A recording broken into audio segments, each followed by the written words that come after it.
সুপ্রিয় দর্শক, আসসালামু আলাইকুম। সবাইকে স্বাগত জানিয়ে শুরু করছি আমার আজকের রেসিপি। পিঠাপুলির আয়োজনে আমার আজকের রেসিপি মেরা পিঠা। একদম সহজ রেসিপিতে কিভাবে আপনারা তুলতুলে নরম মেরা পিঠাটা তৈরি করে নিতে পারেন সেই রেসিপিটাই শেয়ার করব। আই হোপ বরাবরের মতো আমার আজকের রেসিপি আপনাদের কাছে ভীষণ ভালো লাগবে।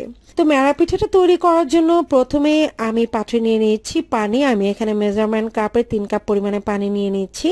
তো আমি যেই পাত্র দিয়ে চালের গুঁড়োটা মেপে নিব সেই পাত্র দিয়ে কিন্তু পানিটা মেপে নিচ্ছি। আপনারা যে পাত্র দিয়ে চালের গুঁড়ো ইউজ করবেন একই পাত্র দিয়ে চেষ্টা করবেন পানিটা দেওয়ার জন্য। তো আজকে যেহেতু আমি 3 কাপ চালের গুঁড়ো দিব সেজন্য আমি 3 কাপ পানি নিয়ে নিয়েছি। দিয়ে দিচ্ছি স্বাদ মতো লবণ। আমি এখানে 1 চা চামচের মতো লবণ দিয়েছি আর নেড়েচেড়ে অপেক্ষা করছি পানিতে বলক ওঠার জন্য। তো পানিতে কিন্তু অলরেডি বলক চলে এসেছে। এই পর্যায়ে আমি দিয়ে দিচ্ছি শুকনো চালের গুঁড়ি 3 কাপ।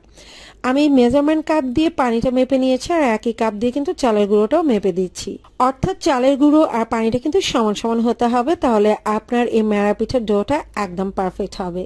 আর এই পর্যায়ে কিন্তু চুলার আঁচটা অবশ্যই কমিয়ে নিতে হবে আর নেড়ে চেড়ে এই পানির সাথে খুব ভালো করে চালের গুঁড়োটাকে মিক্স করে নিচ্ছি। তো সব দিকে উল্টে পাল্টে এটাকে মিক্স করে নিতে হবে, কোথাও যেন শুকনো চালের গুঁড়ি থেকে না যায়, অর্থাৎ ভালোভাবে যেন পানির সাথে মিক্স হয়ে যায়। মিক্স করে নেওয়া হয়ে গেছে। এই পর্যায়ে চুলাটা বন্ধ করে আমি ঢাকনা দিয়ে ঢেকে রেখে দিব 10 মিনিটের মতো। এখন তাপমাত্রা অনেকটাই কমে এসেছে আর রেস্টে রাখার কারণে কিন্তু এটা আরো ভালোভাবে সেদ্ধ হয়ে গেছে। তো আমি এটাকে মথে নিচ্ছি। আমি পানিতে হাত ভিজিয়ে ভিজিয়ে এটাকে মথে নিচ্ছি, এতে করে হাতে গরম লাগার কোনো চান্স থাকবে না। আর এমনিতে কিন্তু তাপমাত্রা অনেকটাই কমে গেছে, তো আপনারা সাবধানে করে নেবেন।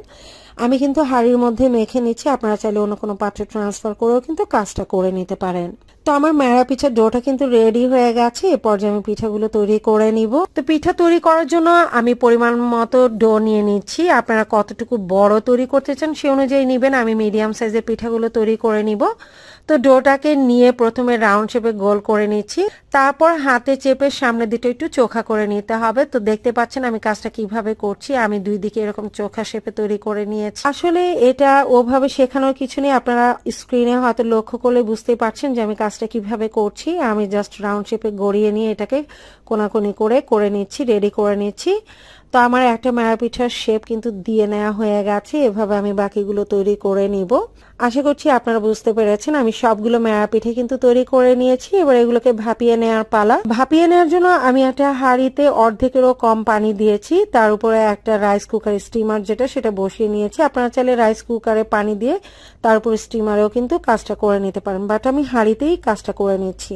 অলরেডি কিন্তু গরম হয়ে গেছে। এ পর্যায়ে আমি মেরা পিঠাগুলো দিয়ে দিচ্ছি। তো আপনারা যদি খুব বেশি পিঠা তৈরি করেন সেই ক্ষেত্রে কিন্তু লেয়ার করে দিতে পারেন। কিছু পিঠা দেওয়ার পর ঢাকনা দিয়ে ঢেকে দিবেন মিনিট 2। তারপর যখন উপরটা একটু ঘেমে আসবে তখন আবারও পরবর্তী লেয়ারে বাকি পিঠাগুলো দিয়ে দিবেন। তো আমি এইভাবে পিঠাগুলো দিয়েছি আর এবার ঢাকনা দিয়ে ঢেকে এটাকে সেদ্ধ করে নিব প্রায় 15 থেকে 20 মিনিটের মতো। আর ঢাকনার উপরে যে ছিদ্র ছিল সেটা কিন্তু আমি বন্ধ করে দিয়েছি যাতে ভাপটা বাইরে বেরিয়ে আসতে না পারে। তা আমি অফ ক্যামেরায় একটা পিঠা চেক করে নিয়েছি, পিঠাটা পারফেক্টলি সেদ্ধ হয়ে গেছে। এবার গরম গরম এই পিঠাটা সার্ভ করে নিতে পারেন।